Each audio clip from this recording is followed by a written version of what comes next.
Hello, you're watching HEXUS TV, and this is Scott. I'm talking once more to Miodrag from Cooler Master, and you've got a new chassis to show us here, Miodrag. What's this called? It is ATCS 840. Okay, and what does ATCS stand for? Active Thermal Conducting System. Okay. It's a mouthful. Yeah, it sounds pretty posh. Yes, it does. Okay. And the one you showed me about a week or so ago was called high airflow. High airflow 9328. So what's the difference between high airflow and active, what you said? Two different systems. High airflow is made entirely out of steel. Okay. And this one is made entirely out of aluminium, except the motherboard tray. Okay.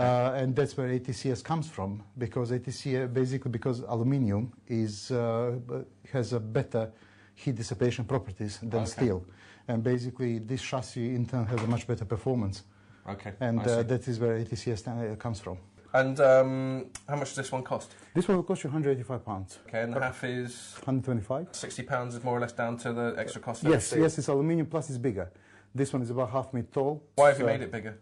Just to show off? No, not really. We have to make it future-proof because it is expensive, as you said. It's £185. It's affordable, but at the upper level of that bracket. Right. However, we have to look in the future-proof because this is investment, and this chassis can easily be used for next 3, 4, 5 years. Yeah. And we cannot really predict what graphics card manufacturer, or for that matter, other hardware manufacturer will do. Okay. So we have to produce a chassis that is future-proof. And size, if you have a larger size, we know 100% then that it will last for years to come. Fair enough. So very quickly from the outside, can you just tell me some of the sort of key features of it? So let's start from the front. At the bottom we have one 200mm fan revolving at 700 RPMs.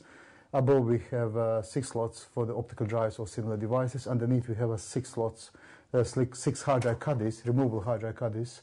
And again, same as with the high airflow, they have these rubber inserts to minimize vibrations of the hard drive and thus reducing the noise overall.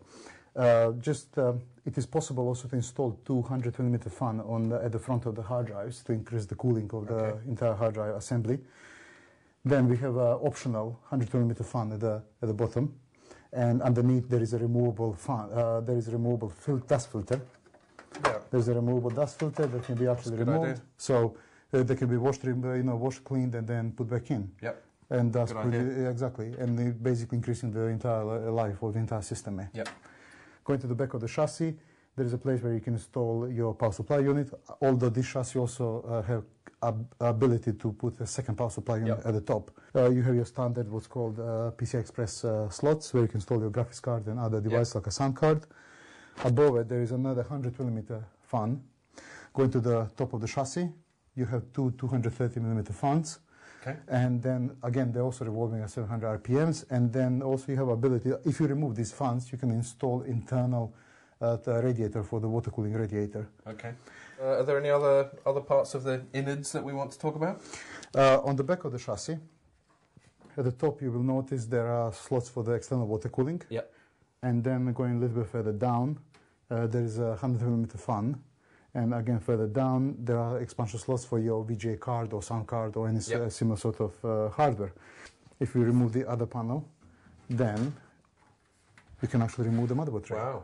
You pull it out, and why this is convenient, basically you can put it on your workbench, assemble components like a motherboard, memory, CPU, cooler, and everything else that you need. You can put your add-on cards, and then just slide it back inside. You don't need to be down on your knees. You can just get it out. It's a bit more. And as you remember, when we discussed with a high airflow, again there is a cutout in the motherboard tray. Again, the reason for that is if you have your add-on cooler, you really don't want to remove motherboard, memory, graphics cards, and so on. So pretty much you have easy access to the backplate. Remove the backplate, remove the cooler, and put it under the cooler. It's all in the name of convenience. Exactly, name of the convenience and ease of access. A bit of the chassis seems to have fallen off. What's this? It didn't fall off exactly. This is like an optional accessory, and this is extractor box into which you can install internally the 120mm fan. Okay. You can put this grill on top of it. You just make it safe, So. And where does that go? Well, basically that goes at the back of the chassis above the VGA card. Screw it here, basically. Yep. Then you have your fan, VGA cable with fan. So you've got another fan sitting in there. Basically, this is idea of this is to extract heat from the graphics cards as much as possible. Okay. And if you use this, you can decrease temperature into between 3 to 6 degrees. Of the whole system? Of the graphics card, or actual graphics card. So it can go whatever it is. Let's say if it was 75 degrees, you can go quite easily to 68 or something like that. Again, there is lots of slots for the cable management.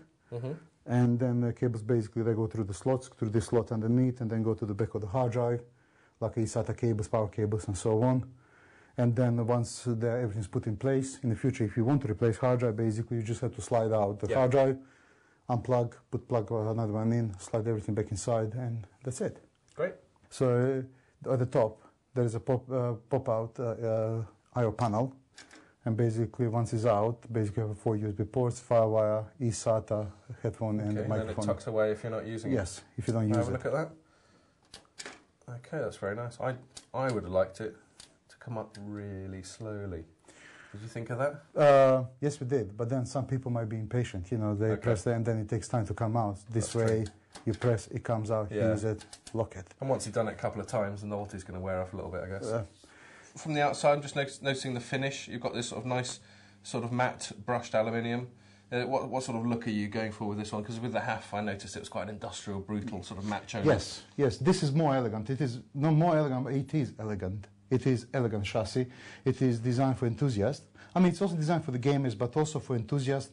For let's say, it can be used as a workstation in somebody office, you know, who wants something stylish, something good looking, something silent. Can be used in your your living room, desktop environment. So it has a much broader appeal.